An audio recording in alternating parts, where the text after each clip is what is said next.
जो है हड़प्पा सभ्यता के बारे में पढ़ेंगे, जो आपके एंशिएंट इंडिया से रिलेटेड टॉपिक है। और ये जो क्लास होगी थोड़ा मेंस अप्रोच से रिलेटेड होगी, तो आपको मेंस प्रोस्पेक्टिव में समझना कैसे है कि हड़प्पा से रिलेटेड क्या क्या चीज़ें हैं, हड़प्पा को लेकर डिबेट क्या है, उसके ओरिजिन, उसका डिक्लाइन, उसका उद्भव, उसका पतन और उसकी जो तकनीकी विशेषताएं हैं, सांस्कृतिक विशेषताएं, आर्थिक क्रियाएं, ये सारी चीज़ें हम एक एक करके टॉपिक को पढ़ेंगे। तो पहला टॉपिक मतलब आज हम जो देखेंगे एंशिएंट इंडिया में, वो आपका है हड़प्पा।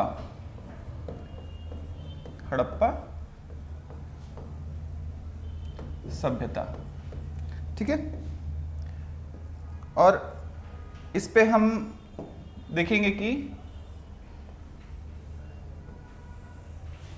जो टॉपिक है रिलेटेड की पहला जो डिबेट है वो है उद्भव।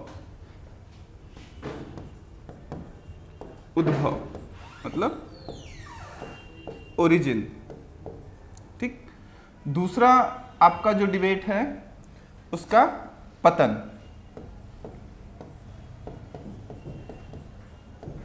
डिक्लाइन, ठीक है। उद्भव, ओरिजिन, दूसरा डिक्लाइन, फिर तीसरा है विस्तार, ठीक है। विस्तार, धर्म और तकनीकी।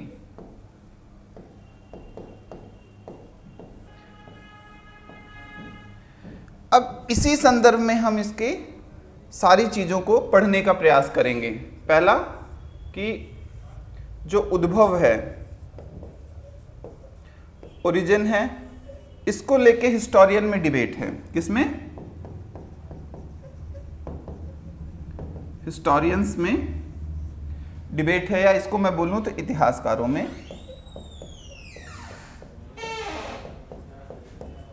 इतिहासकारों में विभेद, ठीक है। तो जब हड़प्पा सभ्यता का पता चला, ठीक है, जैसे जॉन मार्शल ने उस एक्चुअली क्या था कि हड़प्पा सभ्यता के बारे में पता ही नहीं था। एंशिएंट में आप देखेंगे कि शुरुआती दौर में आर्यन सिविलाइजेशन से जोड़ा जाता था। किसको? हड़प्पा को। मतलब आर्यन सिविलाइजेशन से इंडिया की सिविलाइजेशन की स्टार्टिंग मानी जाती थी।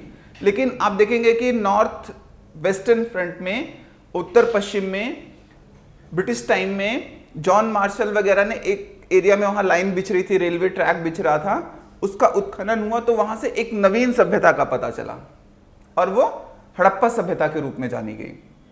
हड़प्पा सभ्यता, देखिए इसमें भी एक डिबेट है कि पहले सिंधु घाटी पहले हड़प्पा सभ्यता, फिर सिंधु घाटी सभ्यता, फिर हड़प्पा संस्कृति, ये नामों के तीन इन पे डिबेट है। जैसे जब शुरू में हड़प्पा खोजी गई, मतलब सभ्यता का पता चला, तो जिस स्थान का पता चला उस पर नाम रख दिया गया हड़प्पा सभ्यता। दूसरा कि जब हड़प्पा के बाद आप देखेंगे कि मोहनजोदड़ो, चाहुंदड़ो, लोथल, कालीबंगा, इस तरीके के जो एरिया निकलने लगे शुरुआती दौर में, सिंधु नदी के आसपास के जो रीजन है, वहां पे जब पता चला तो इसको कहा गया कि नहीं, ये सही नहीं है, इसको हड़प्पा नाम देना ठीक नहीं है, इसको सिंधु घाटी के आसपास, ये सिंधु नदी के आसपास इस सभ्यता का विकास हुआ है, तो इसलिए इसको सिंधु घाटी सभ्यता नाम दे दिया गया। लेकिन बाद में आप देखेंगे कि सिंधु नदी से दूर, बहुत दूर, इनफैक्ट आप देखिए तो उत्तर प्रदेश में आलमगीरपुर, दामाबाद, ठीक है, और इस तरीके के जो एरिया पता चलने लगे कि ये तो हजारों किलोमीटर दूर हैं सिंधु घाटी से या सिंधु नदी से, ड्रेनेज सिस्टम से।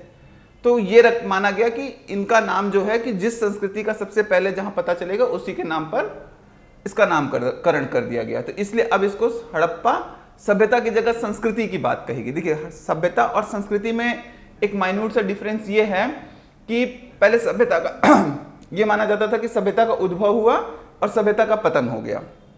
लेकिन नवीन जो हिस्टोरियंस है, जो रिसर्च निकल कर आई, उसमें ये कहा गया कि सभ्यता का विनाश नहीं होता है, सभ्यता का विस्तार होता है। सभ्यता में परिवर्तन आ सकता है, हो सकता है कि नगरीय चरण से ग्रामीण चरण में चली जाए, ग्रामीण से नगरीय मतलब रूरल से अर्बन, अर्बन से रूरल, ये सारी चीजें, और उसमें निरंतरता के साथ परिवर्तन के तत्व होते हैं, ठीक है, चेंजेस विद द कंटिन्यूएशन। तो वो चीजों के हिसाब से क्या गया कि नहीं, सभ्यता का पतन नहीं, परिवर्तन होता है और उसमें निरंतरता के साथ परिवर्तन के तत्व बने रहते हैं। इसीलिए अब संस्कृति का यूज किया जाता है, कल्चर का, और it is untouchable part of human life, तो और बहुत आवश्यक भी है। तो अब हम देखते हैं पहले टॉपिक पे, इस पे जो इशू है वो है आपका कि उद्भव वाले पॉइंट पे, ठीक है। उद्भव पे हम देख लेते हैं ओरिजिन पर, उद्भव,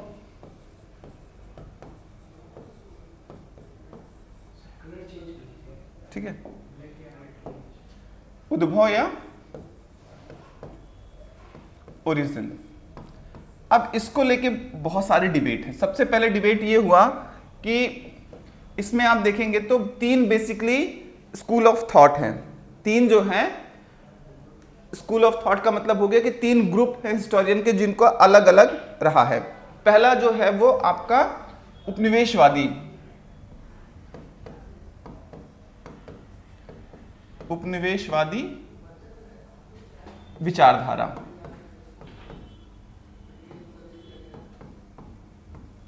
मतलब इसको हम कह सकते हैं कैम्ब्रिज स्कूल ऑफ थॉट कहा जाता है इसको, ठीक है, या colonial school of thought, colonial school of thought, ठीक है। दूसरा होता है आपका राष्ट्रवादी, राष्ट्रवादी विचारधारा,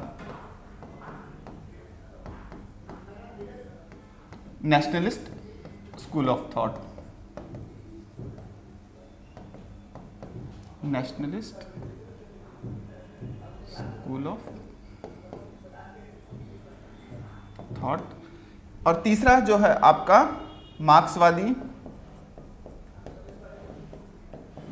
या इसको नव उदारवादी भी कहा जाता है,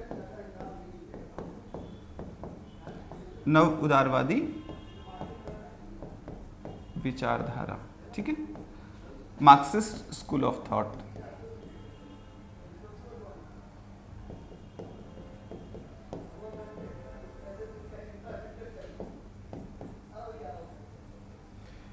ऑल्दो आपको ये बता दें कि जो ये मार्क्सिस्ट स्कूल ऑफ थॉट है, इसमें आपको ये देखने को मिलेगा कि खुद इन्होंने कई जगहों पे मार्क्स की आइडियोलॉजी को क्या किया है, खंडन किया है, उनका विरोध किया है। लेकिन उस विचारधारा में लिखे जाते हैं ये लोग वो हैं जिन्होंने किसी भी चेंजेस में इकोनॉमिक चेंजेस को या इकोनॉमिक इन्फ्लुएंस को बहुत ज्यादा प्रायोरिटी दी है, ठीक है।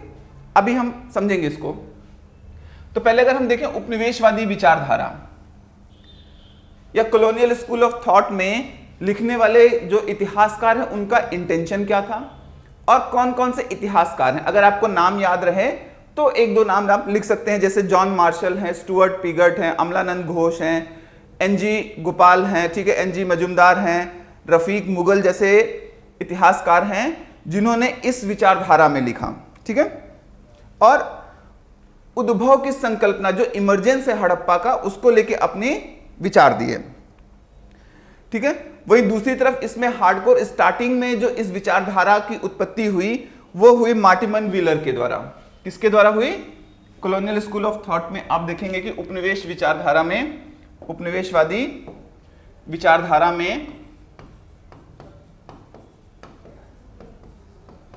उपनिवेशवादी विचारधारा में आप देखेंगे तो जो सबसे पहले बड़ा नाम आता है वो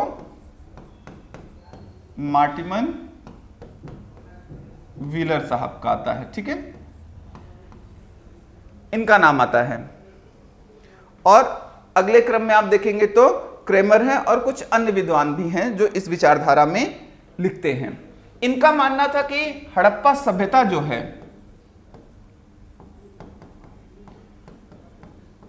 हड़प्पा सभ्यता का जो उद्भव है, जो ओरिजिन है, उसमें विदेशी तत्वों का प्रभाव था, विदेशी तत्वों का प्रभाव था, ठीक है। इसका मतलब यह हुआ कि उन्होंने माना कि ये जो सभ्यता है वो देशज नहीं थी, मतलब इंडिजिनस नहीं थी इंडिया की, बल्कि ये कहीं फॉरेन से आई थी। कहां से आई थी? तो इन्होंने कहा कि ये जो सभ्यता है वो मेसोपोटामिया से आई है। कहां से आई है? मेसोपोटामिया से।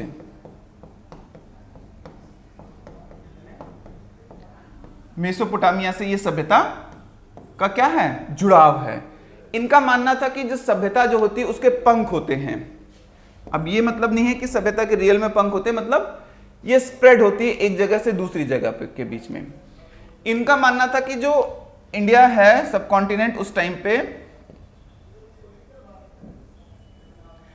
इस रीजन में बहुत सारे ऐसे जो पॉकेट्स में यहां पर नियोलिथिक एज से नवपाषाण काल से बहुत सारी ग्रामीण संस्कृतियां रहती थी और उनके साथ बहुत सारे जो लोग थे नोमैडिक्स थे, मतलब कारवां वगैरह लेके चलते थे और वो व्यापार करते थे इस क्षेत्र से अफगानिस्तान तक के बीच में। और इसी क्रम में क्या हुआ, हड़प्पा सभ्यता का जो व्यापारिक संबंध था किसके साथ, मेसोपोटामिया के साथ था। और इस क्रम में जब वहां पे लोग गए और उन्होंने मेसोपोटामिया की सभ्यता को देखा और व्यापारिक संबंध थे ही, आर्थिक संबंध थे ही, तो वो विचार यहां पर आ गए और सीधे सीधे एक नगरीय चरण की व्यवस्था का उत्पत्ति हुई। पहली बात तो हड़प्पा सभ्यता एक कांस्ययुगीन सभ्यता है, ब्रोंज सिविलाइजेशन है, मतलब तकनीकी रूप से ये एक उन्नत सभ्यता है जहां पर मेट्रोलॉजिकल मतलब धातु विज्ञान का अच्छा ज्ञान है। धातु विज्ञान मतलब जब दो धातुओं को मिलाकर एक नवीन धातु और बनाई जाती है तो उसको हम धातु विज्ञान कहते हैं, मेट्रोलॉजी कहते हैं। तो ये लोग जो हैं वहां से इन्फ्लुएंस थे मेसोपोटामिया से, और मेसोपोटामिया से इन्फ्लुएंस होने के कारण वहां से तत्वों को यहां लेकर आए और एक भारत के उत्तर पश्चिमी क्षेत्र में एक ऐसी सभ्यता का विकास हुआ जो कि अपने नगरीय चरण में रही। इसमें क्या हुआ, एक क्रमिक विकास नहीं दिखा, सीधे सीधे नगर का उत्पत्ति हुई और जब व्यापार टूटा तो सभ्यता खत्म हो गई। ये बात मतलब abrupt emergence and abrupt decline दोनों ही दिखाएंगे ये लोग। रीजन क्या था कि अगर ये बात ये मान लेते कि हड़प्पा सभ्यता भारतीय क्षेत्रों में ही उन ग्रामीण संस्कृतियों का विकास था जो कि नवपाषाण काल से चली आ रही थी। जैसे मैंने अपने पिछले लेक्चर्स में बता रखा है कि नवपाषाणिक संस्कृतियां मेहरगढ़, किलीगुल मोहम्मद, ठीक है, राणा तरकई वगैरह इस क्षेत्र में ऐसी संस्कृतियां थी जो धीरे, और राजस्थान में आप देखेंगे तो जिस संस्कृति का विकास हुआ वो संस्कृतियां धीरे धीरे आगे चलकर अपने परिपक्व अवस्था में आकर हड़प्पा सभ्यता का आधार निर्मित करती हैं, ठीक है। और इसी क्रम में आप देखिए तो इन्होंने कहा कि ये जो सभ्यता है वो कहां से आई, मेसोपोटामिया से आई। अगर ये बात स्वीकार कर लेते कि नहीं ये भारतीय सभ्यता या भारतीय क्षेत्रों से ही उपजी हुई सभ्यता है, तो इनके सामने समस्या ये हो जाती है कि जो इन्होंने व्हाइट मैन बर्डन्स थियरी दी थी उस समय, जिसमें भारत उपनिवेश काल के दौरान था, या भारत को ब्रिटिशर्स ने क्या कर रखा था, गुलाम बना रखा था, उसको उन्होंने जस्टिफाई करने के लिए कहा कि भारत में ना तो कोई कॉलोनियल रूल है, ना तो कोई उपनिवेशवाद है, और हमारा उद्देश्य भारत का शोषण करना नहीं है बल्कि हम भारत का उत्थान करने आए हैं, क्योंकि ईश्वर ने सबसे पहले हमें ज्ञान से परिमार्जित किया, ज्ञान से हमें इनलाइटेड किया, और क्योंकि बड़े भाई होने के नाते ये हमारा मोरल ड्यूटी है कि पूरे वर्ल्ड को हम सिविलाइजेशन के प्रोसेस में आगे बढ़ाएं। भाई बात तो ठीक है, कोई दिक्कत नहीं है, लेकिन प्रॉब्लम ये है कि किस कॉस्ट पे आप सिविलाइजेशन को बढ़ा रहे हैं और उसके पीछे का इंटेंशन क्या है। इसी थियरी को व्हाइट मैन बर्डन्स थियरी कहा जाता है, रुडयार्ड किपलिंग ने दी थी, मतलब चोरी भी करना और उसको छुपा भी लेना। तो रुडयार्ड किपलिंग की इस थियरी को अगर वो एक्सेप्ट कर लेते तो जब आप देखेंगे कि पश्चिम में सभ्यता, क्या लोग नोमैडिक्स थे, जंगलों में रहते थे, पत्ते पहनते थे, उस समय हमारे यहां इतनी डेवलप सिविलाइजेशन थी, तो उनकी वो थियरी टूट जाती, और वो थियरी टूट जाती तो क्या हुआ, उन्होंने एक ऐसा कहानी गढ़ी और इसको क्रेडिट भारतीय संस्कृति, ग्रामीण संस्कृतियों को ना देके एक नवीन संस्कृति और बाह्य उत्पत्ति के सिद्धांत की रचना इन्होंने कर दी। तो उत्पत्ति के सिद्धांत पर जब लिखें तो पहला टॉपिक ये लिखते समय बताएं जरूर कि इसका मार्टिमन, व्हीलर और क्रेमर जैसे विद्वानों ने इसको बाह्य उत्पत्ति या मेसोपोटामिया से जोड़ने की कोशिश की और ये दिखाया कि बहुत सारे तत्वों के आधार पर, जैसे वहां का जो शासन है वो पुजारी का रहा होगा, मोहनजोदड़ो से मिला हुआ जो प्रीस्ट का भवन है, स्नानागार है, इसको दिखाते हैं, जिगरुत हो गया, इस तरीके की चीजें आपको, या मिलुहा शब्द का जो मिला है, तो व्यापारिक संबंध के कारण यहां पे नगरीय सभ्यता का विकास हुआ, ठीक है। उसके बाद अगर आप देखें जो दूसरी थियरी है, दूसरा स्कूल ऑफ थॉट है हमारा, वो है राष्ट्रवादी विचारधारा। अभी मैं इस टॉपिक को समझा रहा हूं। राष्ट्रवादी विचारधारा में आप देखेंगे तो इस विचारधारा में लिखने वाले लोग ज्यादातर वो थे जो कि राष्ट्रीय आंदोलन से जुड़े हुए थे, नेशनल फ्रीडम नेशनल मूवमेंट से जुड़े हुए थे। और इंडियन फ्रीडम नेशनल मूवमेंट से जुड़े होने के कारण या भारतीय राष्ट्रीय आंदोलन स्वतंत्रता आंदोलन से जुड़े होने के कारण राष्ट्रवाद की चेतना उनमें ज्यादा रही होगी, और यही कारण रहा कि उन्होंने इनकी सिद्धांत को काटा। और इसी क्रम में आप देखेंगे तो इनमें जैसे डीसी चक्रवर्ती हैं और श्री रत्नाकर जैसे इतिहासकारों ने हैं स्पष्ट रूप से उत्पत्ति की बात को नहीं स्वीकारा। उन्होंने कहा कि हाँ, सभ्यता का विकास हुआ, कुछ प्रभाव उनका यहां पर रहा होगा। और इसको आगे चल के आप देखेंगे कि राष्ट्रवादी विचारधारा में लिखने राय दत्त चौधरी जैसे इतिहासकारों ने कहा कि ये भारतीय ग्रामीण क्षेत्रों से ही विकास हुआ, और इसका जो संबंध है वो कहीं ना कहीं आगे चल के इन्होंने कहा कि वैदिक संस्कृति से ही जोड़ने की कोशिश की, और कहा कि वेदों में जिस क्षेत्र का सप्त सैंधव का प्रयोग हुआ है वो रीजन ही में ही हड़प्पा सभ्यता आप देखेंगे तो विकसित हुई। जैसे आप देख रहे हैं ना, सप्त सैंधव प्रदेश का रीजन यही था। यहीं पर आप देखें तो किसका विकास हुआ? हड़प्पा सभ्यता के स्थलों का विकास हुआ। और इसी क्रम में वो कहते हैं कि ये जो सभ्यता है वो देसी है और इसका विदेशों से कोई संबंध नहीं है। आगे आप देखेंगे कि डीके चक्रवर्ती ने ईरान, तुर्कमेनिस्तान और ओमान के साथ इस संस्कृति को जोड़ने का प्रयास किया, और यह बताया कि इस संस्कृति के विकास में व्यापारिक कारण बहुत महत्वपूर्ण भूमिका में थे। और भारतीय क्षेत्र संसाधनों के मामलों में अगर इसकी बात को अगर हम स्वीकार करें तो अगर व्यापारिक क्षेत्रों से या व्यापारिक कारणों से भारतीय संस्कृति का विकास या हड़प्पा संस्कृति का विकास हुआ, तो अगर आप तुलना करें तो भारतीय क्षेत्र जो है या भारतीय रीजन जो था आर्थिक और सांस्कृतिक मामलों में उत्तर पश्चिम और उस तरफ सेंट्रल एशिया के रीजन से बहुत ज्यादा डेवलप था। तो व्यापार में हमको क्या था? सरप्लस होना चाहिए था। तो हमें उनसे बहुत लाभ नहीं होता, हमसे उनको ज्यादा लाभ होता। तो भूमिका रही होगी व्यापार की, लेकिन बहुत ज्यादा भूमिका यहां पर हम स्वीकार नहीं कर सकते हैं। जैसा कि भारतीय क्षेत्रों में संसाधनों के मामले में पश्चिम एशिया से कहीं आगे था, ठीक है। इसलिए हड़प्पाई लोग बाह्य व्यापार की तुलना में मतलब एक्सटर्नल ट्रेड के कंपैरिजन में इंटरनल ट्रेड ज्यादा करते थे। इंटरनल ट्रेड मतलब हड़प्पा से मोहनजोदड़ो, लोथल, कालीबंगा, सुरकोटडा, ये सारे जो रीजन्स हैं यहां पे व्यापार ज्यादा होता रहा होगा कंपेयर टू फॉरेन ट्रेड से। तो एक बात इससे ये क्लियर हो गई कि फॉरेन ट्रेड के कंपैरिजन में हमारा इनर ट्रेड ज्यादा या आंतरिक व्यापार ज्यादा था, जो कि हमारी संपन्नता का या हड़प्पा सभ्यता की संपन्नता का कारण बना। और जो बात मार्टिमन और व्हीलर और आप देखेंगे तो ग्रीन, गैगरी पॉलिश और रत्नाकर सरीन जैसे इतिहासकार रखते हैं, उसका खंडन होता है। क्योंकि जब व्यापार ही कम है बाहर का और हमारा आंतरिक व्यापार है, तो भूमिका किसकी ज्यादा होगी? आंतरिक व्यापार की, ठीक है। इसके बाद इस तरह देखें तो मेसोपोटामिया की भूमिका अधिक करके नहीं देखी जा सकती है। अब आप देखेंगे तो मेसोपोटामिया के उत्पत्ति से संबंधित जो विवाद है वो क्या है कि जैसे मैके जैसे इतिहासकार हैं, गॉर्डन चाइल्ड हैं या क्रेमर हैं, इन्होंने इस अवधारणा जिसमें इन्होंने जनसंख्या प्रवास, जो औपनिवेशिक विचारधारा में लिखने वाले जो इतिहासकार हैं, इन्होंने कहा कि जनसंख्या का प्रवास हुआ इस क्षेत्र में, तभी यह सभ्यता क्या हुई? नगरीय चरण में पहुंची। तो सिंपल अगर आप सोचें कि अगर कोई भी क्षेत्र में जनसंख्या का प्रवास होता है या माइग्रेशन होता है, तो एक बात तो क्लियर है कि वहां पे सरप्लस प्रोडक्शन का क्या होगा? सरप्लस प्रोडक्शन रहा होगा, तभी उस पॉपुलेशन को, उस माइग्रेशन को झेल पाई होगी। अदरवाइज वो एरिया क्या होता? उनको फूड सप्लाई नहीं कर पाता, तो सभ्यता वैसे ही नहीं रह पाती। तो इस तरीके से आप देखें तो इनका जो था कि जनसंख्या के प्रवाह का जो सिद्धांत था वो भी खंडित होता है।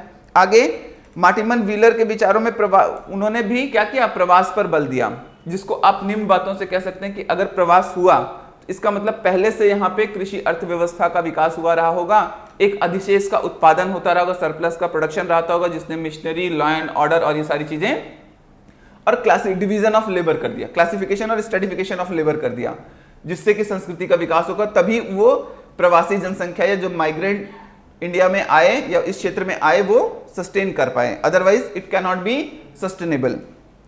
वहीं नगरीय दुर्गों में जो शासक, और इनका कहना था कि जो मार्टिमन व्हीलर जैसे लोग थे इनका कहना था जो हड़प्पा सभ्यता है, इसको अब जब मैं नगर नियोजन पढ़ाऊंगा तो आप देखेंगे कि पश्चिम में जो नगर होते थे वो फोर्टिफाइड होते थे और पूर्व में जो होते थे वो फोर्टिफाइड नहीं होते थे। इसमें छोटे छोटे घर मिलते हैं और यहाँ बड़े बड़े घर और कई मंजिले इमारतें मिलती हैं, जो दिखाता है कि इसको डिवीजन ऑफ लेबर को, कि यहाँ पर रिच प्रॉस्परस संपन्न लोग रहते रहे होंगे वेस्ट में, और ईस्ट में जो है आपके कमजोर लोग रहते होंगे, ठीक है, या लेबर वगैरह इस तरीके की चीजें यहां पे रहते होंगे।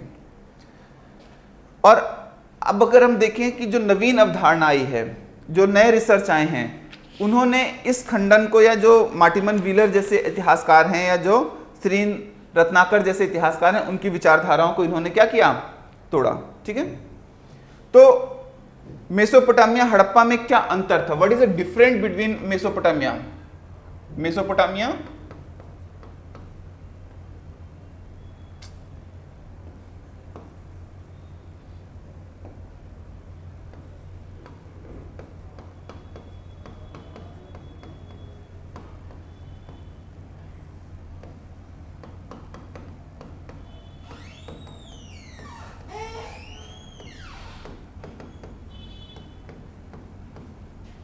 the differences between Mesopotamia and Harappa.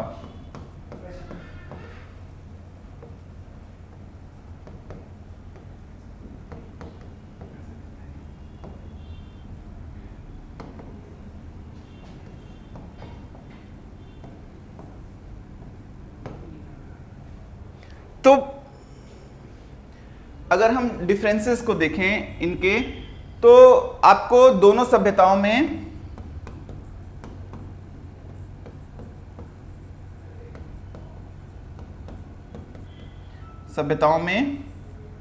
जो डिफरेंस दिखेगा वो दिखेगा किसका, मोहर का,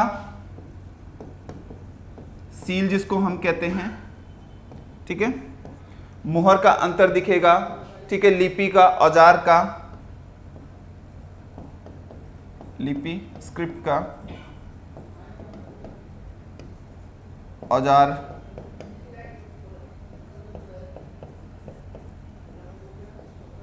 मतलब टूल्स जो ये यूज करते थे। उसके बाद हम देखें तो इसके अर्बनाइजेशन पे, नगरीकरण में,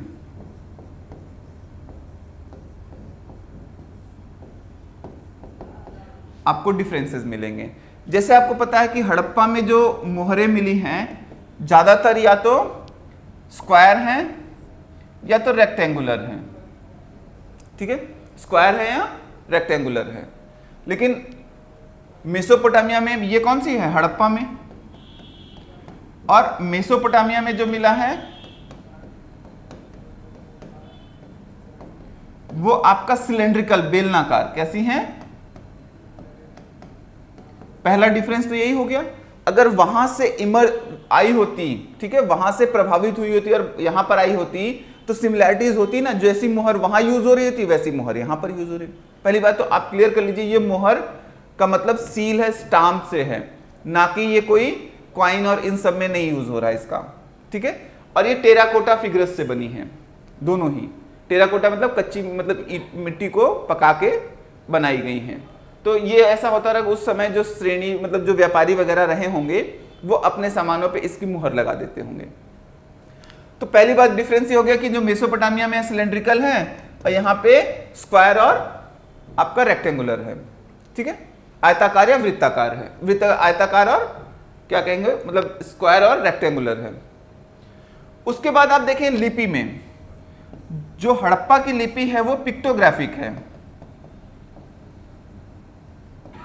कैसी है, पिक्टोग्राफिक मतलब भाव चित्रात्मक है, ठीक है। कैसी है, भाव चित्रात्मक है। भाव चित्रात्मक मतलब कुछ शब्द लिखे हैं उसके बाद कुछ चित्र बना दिए गए हैं, इस तरीके की चीजें। जबकि आप देखें जो मेसोपोटामिया की लिपि है वो कील नुमा है। कैसी है, कील नुमा है, ठीक है। ये कैसी है, भाव चित्रात्मक है। तो दोनों में डिफरेंसेस हो गए भाई। अगर वहां का प्रभाव होता तो वो सारी चीजें दिखती कि नहीं दिखती। तो आप जब आंसर लिखें तो ये कोड कर सकते हैं कि यहाँ की जो मोहरें हैं वो भाव चित्रात्मक थी, हड़प्पा सभ्यता से जो प्राप्त हुई हैं, लिपि, और वहां पे जो कीलनुमा लिपि थी। तो ये दिखाता है कि दोनों में किसी भी प्रकार का वैसा संबंध नहीं रहा होगा कि हड़प्पा सभ्यता में जिस संस्कृति का विकास हुआ, या सभ्यता का विकास हुआ, वह क्या है, पूर्णतः मेसोपोटामिया से आई हुई सभ्यता है। दूसरा आपका औजार। तो आप देखेंगे कि जो औजार यूज हुए हैं, टूल्स, आप देखें यहां पे, इसको हमने क्या कहा, कांस्य युगीन कहा, ब्रोंज कहा, मेट्रोलॉजिकल अपलिफ्टेड सिविलाइजेशन है, और वहां पे क्या है, तांबे का यूज किया गया है, ठीक है, कॉपर का। और पत्थर के औजार, और पत्थरों के औजारों में, डिजाइनों में भी डिफरेंसेस हैं, ठीक है। इसके बाद अगर हम देखें तो नगरीकरण में सबसे बड़ा एग्जाम्पल कि हड़प्पा के जो भी 6 या 7, मतलब कुछ एनसीईआरटी में आपको 6 मिलेंगे, कुछ बुक्स में आपको 7 मिलते हैं, 7 बड़े नगर थे, मेट्रोपोलिस। तो उनमें सारी जगह में आप देखेंगे कि एक प्लान्ड सिटी, मतलब नगर नियोजन था, नगर नियोजन मिलेगा। इसी पे यूपीएससी ने एक बहुत सुंदर क्वेश्चन पूछा हुआ है लास्ट ईयर, हाँ लास्ट ईयर, या लास्ट ईयर होगा, कि स्मार्ट सिटी को, भारत में स्मार्ट सिटी को हड़प्पा के नगरीय नियोजन ने कहां तक प्रभावित किया। तो मैं जब उस टॉपिक पर वहां आऊंगा तो इसको जरूर चर्चा करूंगा आप सबसे। तो नगर नियोजन मतलब इसका होता है कि जो शहर होता है, आप देखें हड़प्पा सभ्यता जो है वह एक ग्रिड पैटर्न पर बसा हुआ है, मतलब चेस बोर्ड ग्रिड पैटर्न पे जो मुख्य सड़कें होती थी वो ऐसे होती थी उत्तर से दक्षिण, और फिर जो छोटी सड़कें होती थी वो इस तरीके से होती थी, और इनके बीच में ही घरों का निर्माण होता था, नालियां होती थी, और क्रॉस वेंटिलेशन का एक प्रॉपर एरिया बना होता था, ठीक है। तो इस प्रकार आप देखें नगर नियोजन मिलता है। वहीं मेसोपोटामिया में किसी भी प्रकार का नगर नियोजन हमें नहीं दिखाई मिल पड़ता है। तो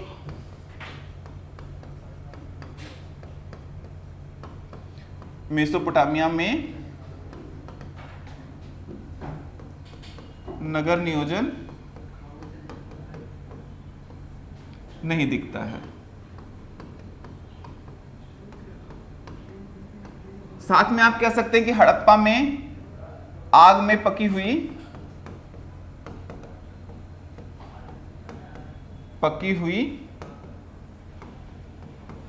ईंटों का प्रयोग किया गया है,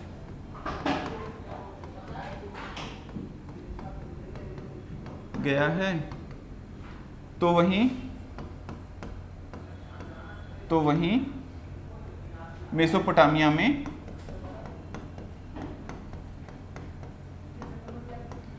कच्ची ईंटों का प्रयोग किया गया है।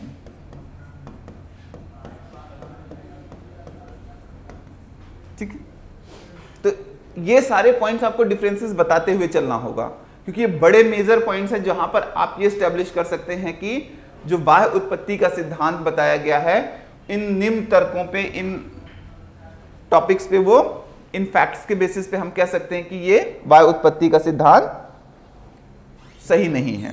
ठीक है, इसके बाद जो एक बड़ी इंपॉर्टेंट रिसर्च निकल कर आई वो आई क्रमिक उत्पत्ति का सिद्धांत। क्रमिक उत्पत्ति मतलब ग्रेजुअल डेवलपमेंट।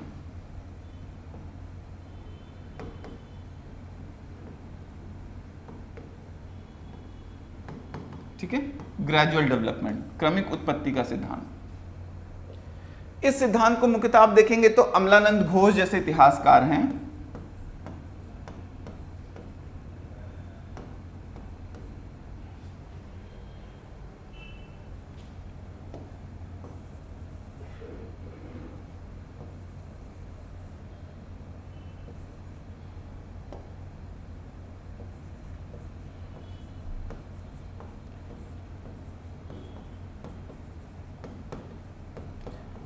अमलानंद घोष जैसे इतिहासकारों ने इसकी संकल्पना दी और कहा कि जो हड़प्पा सभ्यता का विकास है वो राजस्थान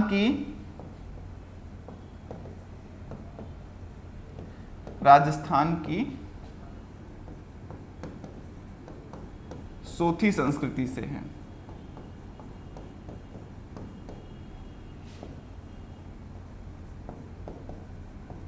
ठीक है।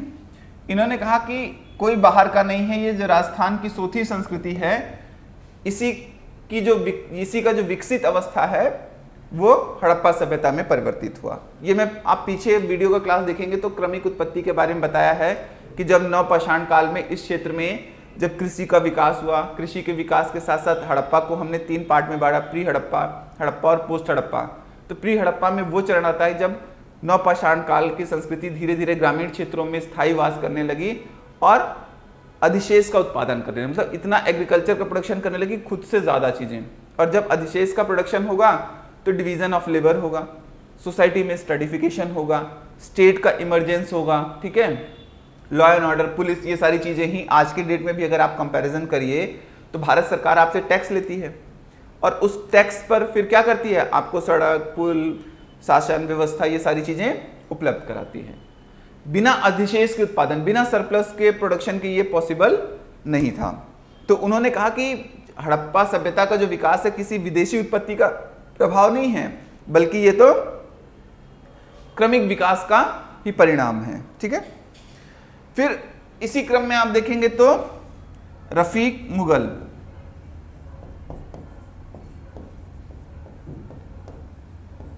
रफीक मुगल जैसे इतिहासकार हैं, उन्होंने कहा कि हड़प्पा सभ्यता का जो विकास है वो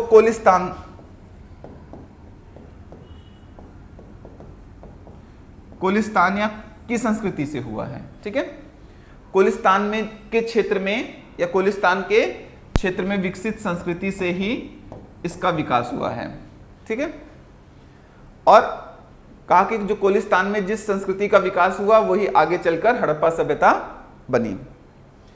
इस सभ्यता के विकास में आप देखेंगे तो इनका मानना था, खासतौर पे अमलानंद घोष और रफीक मुगल जैसे इतिहासकारों का मानना है कि बलूचिस्तान, क्योंकि आप देखिए कई बार पीटी के फैक्ट्स में पढ़ा होगा कि मेहरगढ़ से क्या हमें प्राचीनतम कृषि के साक्ष्य मिले, तो वो कहाँ पर है, बलूचिस्तान के क्षेत्र में।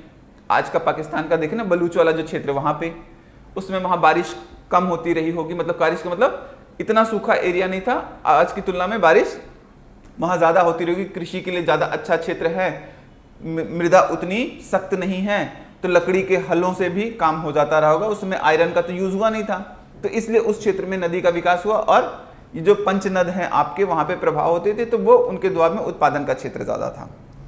तो उन्होंने कहा कि इस वजह से इस क्षेत्र में जो है वो बलूचिस्तान के जो क्षेत्र में जिन ग्रामीण संस्कृतियों का विकास हुआ उन्हीं से आगे चल के हड़प्पा संस्कृति का विकास हुआ। इसमें वो कहते हैं कोटदीजी संस्कृति, सोथी संस्कृति, सिसवाल संस्कृति, आमरी, नाल, ग्रामीण संस्कृतियां ही आगे चल के हड़प्पा संस्कृति में परिवर्तित हुई। फिर आगे देखेंगे कि हड़प्पा सभ्यता में जैसे जो नगर हैं हड़प्पा, धौलावीरा, हरियाणा से जो कुणाल और पंजाब से में जो हड़प्पा के जो या प्राक हड़प्पाई क्षेत्र मिले हैं, वो इसके उदाहरण हैं कि ये जो सभ्यता है कहीं बाहर से ना आके बल्कि धीरे धीरे ये जो ग्रामीण संस्कृतियां थी इन्हीं के परिवर्तित रूप में हमें यहाँ पे दिखाई पड़ती हैं, ठीक है। इन्हीं की विकसित अवस्था है। जैसे एक बच्चा छोटा होता है, पैदा होता है, फिर धीरे धीरे वो बैठना सीखता है, बैठने से फिर वो धीरे धीरे चलना सीखता है, फिर दौड़ना सीखता है, फिर एक वयस्क पुरुष होता है। तो उसी तरीके से इन्होंने कहा कि इस क्षेत्र में धौलावीरा, हड़प्पा, कुणाल, इन सब के क्षेत्रों से जो ये आपकी जो संस्कृतियां हैं, ग्रामीण संस्कृतियां धीरे धीरे जब विकसित हुई तो इन्होंने क्या किया, एक नगरीय सभ्यता को जन्म दिया, ठीक है। अब अगर हम देखें तो ये हो गया आपका हड़प्पा सभ्यता की उत्पत्ति से संबंधित जो विवाद थे। तो इस पे एक प्रश्न आ सकता है कभी भी, या एक दो पॉइंट को जोड़ के कि हड़प्पा सभ्यता की उत्पत्ति के संदर्भ में विवाद या हड़प्पा सभ्यता की उत्पत्ति के संदर्भ में आप क्या समझते हैं, एक लेख लिखें। तो 600-700 शब्दों के लिए मुझे लगता है कि अब आपके पास पर्याप्त टॉपिक हो चुका है। जैसे अगर प्रश्न आ जाए कि हड़प्पा सभ्यता की उत्पत्ति के संदर्भ में आप क्या समझते हैं, तो आपको लिखना होगा ऐसे कि हड़प्पा सभ्यता की उत्पत्ति को लेके इतिहासकारों में या विद्वानों में मतभेद है। जहां पे अब नाम नहीं याद रहता, डोंट वरी, मैंने तो नाम बोल दिया, मुझे तो याद था, लेकिन आपको नहीं रहता तो आप ये कह के काम चला सकते हैं औपनिवेशिक इतिहासकार, राष्ट्रवादी इतिहासकार और मार्क्सवादी या नवीन विचारधारा में लिखने वाले इतिहासकार। आपका जीएस का पेपर है, ऑप्शनल का नहीं, तो इससे काम हो जाएगा।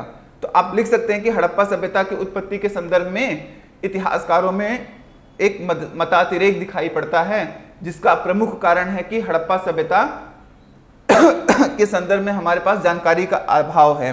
लिखित जानकारी क्योंकि लिपि पढ़ी नहीं जा सकी है, तो वहीं पुरातात्विक साक्ष्यों का उत्खनन भी पूर्णतः नहीं हो सका है।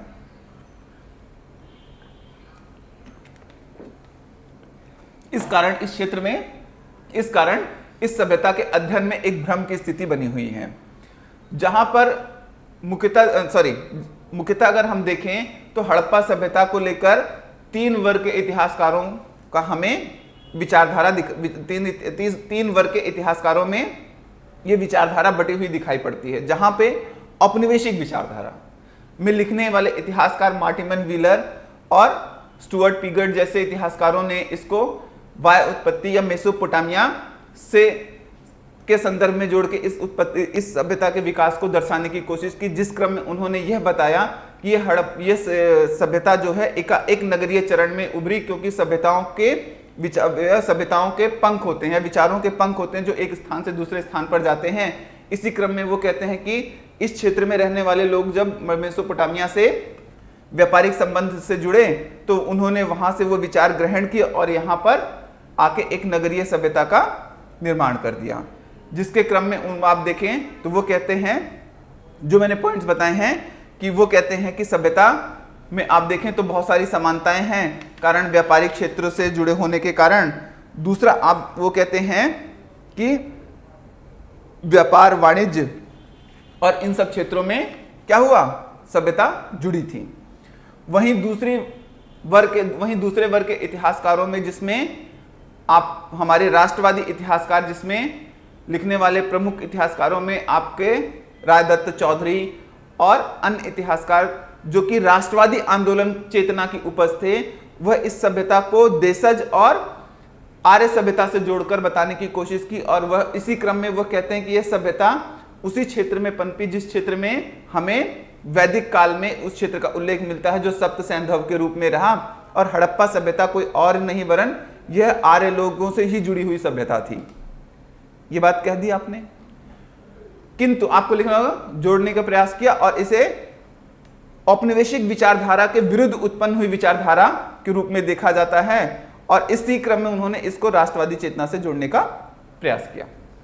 वहीं वर्तमान में मार्क्सवादी या नवीन शोधों में लिखने वाले इतिहासकारों ने इसका एक विशद विवरण या विशद अध्ययन करते हुए यह बताया, जिसमें प्रमुख तौर पे अमलानंद घोष और रफीक मुगल जैसे इतिहासकार हैं, जिन्होंने इस सभ्यता को क्रमिक उत्पत्ति के सिद्धांत पर स्थापित करने का प्रयास किया, जहां पर इसको नवपाषाण काल से विकसित हो रही वो कृषि आधारित ग्रामीण संस्कृतियों के क्रमिक विकास के साथ जोड़कर देखा। और अमलानंद घोष जैसे इतिहासकार कहते हैं कि हड़प्पा सभ्यता जो मुख्यतः राजस्थान में सोथी संस्कृति थी, उसी की एक विकसित अवस्था है जहां पर इसने नगरीय चरण का रूप धारण किया। तो वहीं रफीक मुगल जैसे इतिहासकार कोलिस्तान जैसे क्षेत्र में विकसित हुई ग्रामीण संस्कृतियों से जोड़कर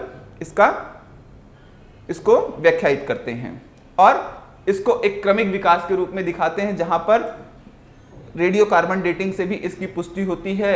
जो 3 प्रमुख कालों में हड़प्पा सभ्यता को बांटा जाता है, प्राक हड़प्पा, हड़प्पा और हड़प्पोत्तर, जहां प्राक हड़प्पा 3500 से 2600 ईसा पूर्व है और हड़प्पा 2600 से लेकर 1750, और प्राक हड़प्पा जो है वो आप कह सकते हैं 1900 से, और उसके पश्चात अलग अलग क्षेत्रों में अलग अलग कालखंडों में दिखाई पड़ती है।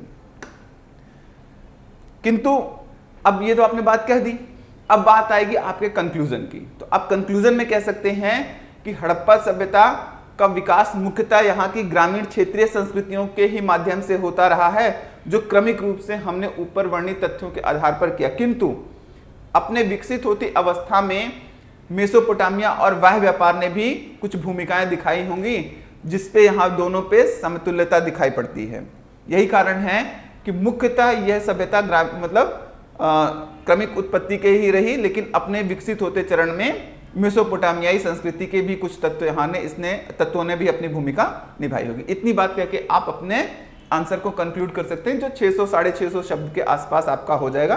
तो आपको आंसर इसी फॉर्मेट में लिखने हैं और इसके लिए जरूरी है कि आप चीजों पे एक बेहतर अंडरस्टैंडिंग बना के रखें। चलिए, अब हम थोड़ा देख लेते हैं कि हड़प्पा सभ्यता की नगर निर्माण योजना से संबंधित विवाद क्या है, कि हड़प्पा सभ्यता का नगर निर्माण।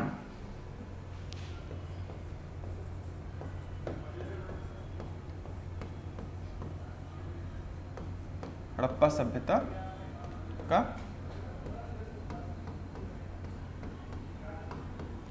नगर निर्माण, ये बात तो बहुत कॉमन सी आपको पता है कि हड़प्पा सभ्यता जो है वह एक नियोजित नगर की तरह विकसित हुई, जहाँ पे प्रॉपर सड़कें थी, सड़कें एक दूसरे को समकोण पर काटती थी। घरों में जो मतलब उन क्षेत्रों में जो घर होते थे नगरीय क्षेत्रों में, या नगरों का विभाजन, या जो सभ्यताएं थी जो अलग अलग हड़प्पा, मोहनजोदड़ो, लोथल, कालीबंगा, सुरकोटडा, धौलावीरा, राखीगढ़ी जैसे जो स्थल मिले हैं, मुख्यतः कालीबंगा और ये सब छोड़ दिए सुरकोटडा, तो दो क्षेत्रों में पूर्वी और पश्चिमी टीले पे ये विभाजित होती थी। जहाँ पूर्वी टोले में श्रमिक और इस तरीके की बगैर दुर्गीकृत क्षेत्र था, तो वहीं पर पश्चिमी जो टीला था वह दुर्गीकृत था और वहाँ पे उच्च वर्ण या कुछ अमीर लोग रहते रहे होंगे। ऐसी कुछ चीज़ें आपको ये बतानी है, वो मैं जब डिटेल में वहाँ पर आऊँगा। तो हड़प्पा सभ्यता के नगर नियोजन से संबंधित विवाद ये था कि मार्टिमन व्हीलर ने यह बात सिद्ध करने का प्रयास किया कि जो नगरों की जो बनावट है उसमें एक विशिष्ट प्रकार की साम्यता थी, मतलब एक स्पेशल टाइप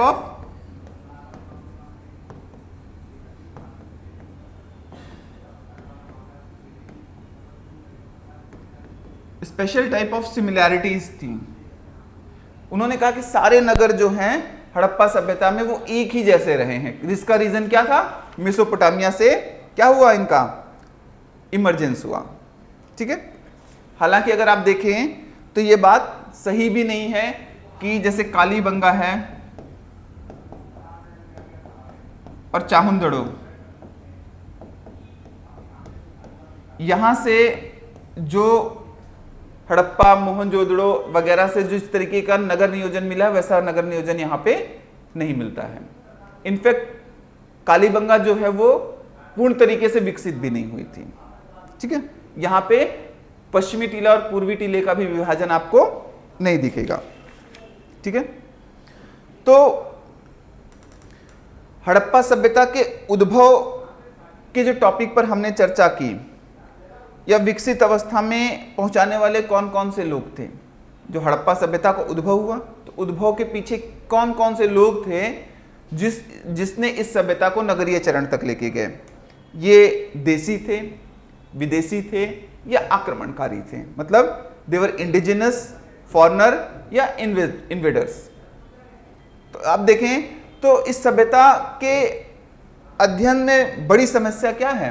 मेजर प्रॉब्लम ये है कि इसका अभी हमने इसकी लिपि को, इसके स्क्रिप्ट को नहीं पढ़ पाए हैं, और जब तक स्क्रिप्ट को नहीं पढ़ पाएंगे तब तक हम फाइनली कुछ भी कहने की स्थिति में नहीं आ सकते, क्योंकि इसके पूरे के पूरे स्टडी के लिए हमें आर्कियोलॉजिकल एविडेंसेस पर डिपेंड रहना पड़ता है। और आर्कियोलॉजिकल एविडेंस जो होते हैं वो अपने आप में कुछ कहते नहीं है, सिर्फ एग्जाम्पल देते हैं। जैसे E.H. कार कहते हैं, बहुत बड़े हिस्टोरियन है, हिस्टोग्राफर है, वो कहते हैं कि जो तथ्य होते हैं, जो फैक्ट्स होते हैं, is a kind of the raw meat, ये एक कच्चे मांस की तरह होते हैं, और कोई भी इतिहासकार उसको लेकर आता है, मतलब कोई भी जाए मार्केट से खरीदे और अपने टेस्ट के अनुसार उसको पका सकता है। ये बात E.H. कार कहते हैं। वो कहते हैं कि हिस्ट्री में fact is like that, is a raw meat, every historian go there and purchase and cook it according their taste. तो इंटरप्रिटेशन तो उसका हो गया ना, एक ही चीज है, फैक्ट है, आधा ग्लास भरा और आधा खाली है, बात दोनों सही है, लेकिन इंटरप्रिटेशन क्या है, दोनों का डिफरेंस है। तो ये बात है। वहीं उत्पत्ति के संदर्भ में जो आपके एब्रप्टल इमरजेंस था, या आप कहें तो अकस्मात की जो अवधारणा थी, उसके पीछे आप देखेंगे तो अन्नागार, जो वहां पे ग्रेनरी मिली है, गढ़ी मिले, फोर्टिफाइड मिले हैं, लकड़ी की शहतीर मिली है, मतलब जो दीवार शहतीर, मतलब जो घर बने थे उनमें जो कॉर्नर्स होते थे, वो सारी चीजें, इनकी समानता किससे कहते हैं? वो मार्टिमन व्हीलर, मेसोपोटामिया से मिलती है। इसीलिए ये सभ्यता क्या है? विदेशी है। वहां पे भी ग्रेनरी और ये सारी चीजें मिली हैं। लेकिन ये सारी बातों के अलावा मैंने बहुत सारी चीजें अभी डिस्कस की कि जो क्या है, बेसिकली डिफरेंस है। इसीलिए हम नहीं कह सकते कि ये क्या रहा होगा, कंप्लीटली मेसोपोटामिया से ड्रिवन होगी, जबकि कुछ फैक्ट जरूर रहे होंगे, कुछ इन्फ्लुएंस जरूर रहा होगा। जब हम कंक्लूजन आपको बता रहे थे तो वहां पर मैंने कहा था ना कि अपने विकसित होते चरण में मेसोपोटामियाई तत्वों ने भी अपनी भूमिका क्या की होगी, निभाई होगी। और वही मेसोपोटामियाई तत्व जो हैं वो आपको इस रूप में दिखाई पड़ते हैं। आगे देखें, जो प्रमुख अंतर हैं वो तो मैंने आंसर बता दिया। कुछ फैक्ट्स हैं जो आपको ध्यान रखने, आप चाहें तो अपने आंसर में इसको इनकलकेट कर सकते हैं, जोड़ भी सकते हैं। अंतर है कि जैसे हड़प्पा जो सभ्यता थी नियोजित थी, बात की मैंने बताया कि पूरी की पूरी सिटी क्या है, प्लान्ड थी, और मेसोपोटामिया में क्या है, वो अनप्लैंड है। दूसरा, हड़प्पा सभ्यता में जो नगर नियोजन है वो ग्रिड प्रणाली पे है, चेस बोर्ड पैटर्न पे, वहां पर नियोजित नहीं है, तो ग्रिड प्रणाली पे भी नहीं है। ठीक है, हड़प्पा से बेलनाकार, मेसोपोटामिया से बेलनाकार, हड़प्पा से स्क्वायर और रेक्टेंगुलर मिली है। ठीक है, मोहरें। लिपि की भी बात मैंने कर ली थी कि हड़प्पा की लिपि पिक्टोग्राफिक है, उनकी कीलनुमा है। दूसरा जो एक और टॉपिक आता है, वो जो राष्ट्रवादी इतिहासकार थे उन्होंने कहा कि ये सभ्यता आर्यन और द्रविडियन, एक तो आर्यन वाली बात मैंने बता दी थी, दूसरा बोले कि द्रविड़ क्षेत्र, द्रविड़ लोग जो थे, द्रविड़ का मतलब एक मेडिटेरेनियन जो रेस है, खासतौर पे आप देखेंगे साउथ इंडियन जो पीपल है इंडिया के, वो मेडिटेरेनियन रेस के हैं, जिसमें उनका रंग सांवला होता है, नाक चपटी होती है, मतलब फीचर, अच्छा बुरा की बात नहीं कर रहे हैं, ये सिर्फ एक फीचर है, उसकी मैं बात कर रहा हूं। ठीक है, तो उन्होंने कहा कि इस क्षेत्र में जो लोग हैं रहते थे वो द्रविड़ संस्कृति के लोग थे, वो द्रविडियन रेस के लोग थे, इसलिए इस सभ्यता के निर्माता द्रविड़ीय लोग थे। और द्रविड़ीय लोग ही, जो द्रविडियन लोग हैं, वो भारत के मूल स्थायी निवासी हैं। एक बड़ा आपको क्लैश दिखेगा नॉर्थ इंडिया और साउथ इंडिया के बीच में। साउथ इंडियन पीपल कहते हैं कि we are original native of the Indians, और नॉर्थ इंडिया में इन्वेजन हुआ तो मिक्सचर हुआ, तो बहुत सारे लोग हो सकता है कि सेंट्रल एशियन या आर्यन रेस के रहे हो या फॉरेनर्स रहे हों, लेकिन बेसिकली वो कहते हैं कि हम नेटिव्स हैं।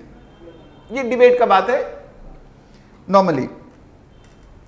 इसी को राष्ट्रवादी इतिहासकारों ने जोड़ के कहा कि द्रविडियन रेस के होने के कारण यह सभ्यता द्रविड़ियाई थी, स्थानीय थी, इससे किसी मेसोपोटामियाई की क्या थी, प्रभाव नहीं था। लिपि की समानता, धार्मिक, जैसे ये लोग क्या कहते हैं, किस आधार पर द्रविडियन कहते हैं, जो लिपि है भाव चित्रात्मक, वो द्रविडियन कल्चर से मिलती है। दूसरी, धार्मिक क्रियाकलाप, कि हड़प्पा सभ्यता के जो लोग हैं वो शिव की उपासना करते थे, लिंगोपासना करते थे। आज आप जाके देखें साउथ इंडिया में जो लिंग उपासना है, ठीक है, रिप्रोडक्टिव ऑर्गन्स वर्शिप जो होती है, वो वहां पे आपको दिखे, मैट्रियार्कल सोसाइटी दिखेगी, मातृ सत्तात्मक समाज दिखेगा। मातृ सत्तात्मक समाज का ही एक प्रमुख उदाहरण है लिंग उपासना। ठीक है, रिप्रोडक्टिव ऑर्गन प्रेयर, है ना। तो इस आधार पर वो कहते हैं लिंग, योनि, मातृदेवी की पूजा, इन सारे बेसिस पे वो कहते हैं कि द्रविड़िया ही रही हैं। और अनेक कंकाल जो भी मिले हैं, जो स्केलेटन्स मिले हैं, वो मेडिटेरेनियन रहे हैं, इसलिए वो कहते हैं कि ये सभ्यता क्या है, मेडिटेरेनियन, मतलब आपके मेडिटेरेनियन भूमध्य सागरीय या कहें तो द्रविड़ीय संस्कृति के लोग रहे हैं। और दोनों सभ्यताओं में और स्वरूप दोनों में अंतर था। एक दूसरी बात अगर हम बात करें कि अगर हम इसको स्वीकार भी कर लेते हैं, जो बात राष्ट्रवादी इतिहासकार कर रहे हैं कि द्रविड़ीय संस्कृति से जुड़े हुए लोग थे, तो पहला अंतर यह था कि द्रविड़ीय संस्कृति टोटली क्या कंप्लीटली ग्रामीण थी, रूरल थी, जबकि हड़प्पन सिविलाइजेशन टोटल अर्बन थी।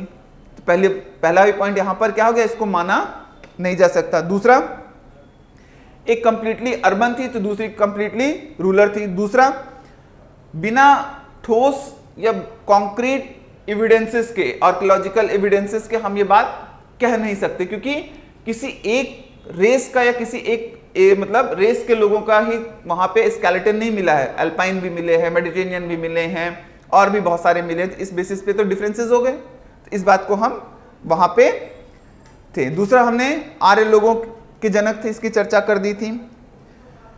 फिर आप देखें तो इसकी व्याख्या जो है वो क्रमिक विकास के संदर्भ में जो हमने की वो ये थी कि पहला कि सोथी संस्कृति से इसका डेवलपमेंट हुआ, राजस्थान वगैरह से, वो चर्चा की है, वो बात आपको समझ में आ रही होगी। जो कि यहाँ पे क्या हुआ, सोथी संस्कृति राजस्थान के बीकानेर क्षेत्र में है, और यहाँ पे जो पॉटरीज मिली हैं, मृदभांड मिले हैं, कहाँ के, सोथी संस्कृति के, उनमें बड़ी सिमिलैरिटीज हैं, किससे, हड़प्पन सिविलाइजेशन से, क्योंकि टेक्नोलॉजिकल सिमिलैरिटीज हैं। दूसरा, ईरानी बलूची संस्कृति क्षेत्र से भी इस सभ्यता का विकास हुआ है। जैसे अब ईरानी बलूची संस्कृति का मतलब क्या हुआ, ईरानी बलूची संस्कृति का मतलब है कि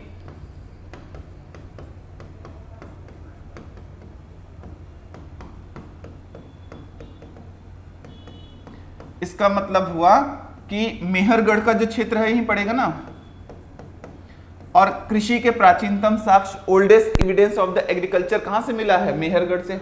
ऑल्दो अगर हम बात करें तो 8000 बीसी के आसपास आप देखेंगे तो लहुरा देव से भी मतलब धान के साक्ष्य मिले हैं, लेकिन मुख्यतः देखें तो इसी एरिया में एग्रीकल्चर का डेवलपमेंट हुआ। और इस एरिया में रहने वाले लोग कौन थे, आपके ईरानी बलूची संस्कृति से। इसी सभ्यता का धीरे धीरे इसी एग्रीकल्चर या कृषि के विकास ने क्या किया होगा, आपके हड़प्पा के विकास की पृष्ठभूमि तैयार कर दी होगी।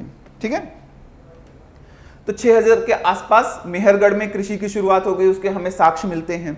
दूसरा, आपका किलीगुल मोहम्मद, राणा घुंडई, कोट दीजी, आमरी, राणा तरकाई आदि क्षेत्रों से भी हमें कृषि के और प्रारंभिक अवस्था के उसके साक्ष्य मिलते हैं, जो आगे नगरीय चरण में परिवर्तित हुए। फिर वहीं बलूचिस्तान में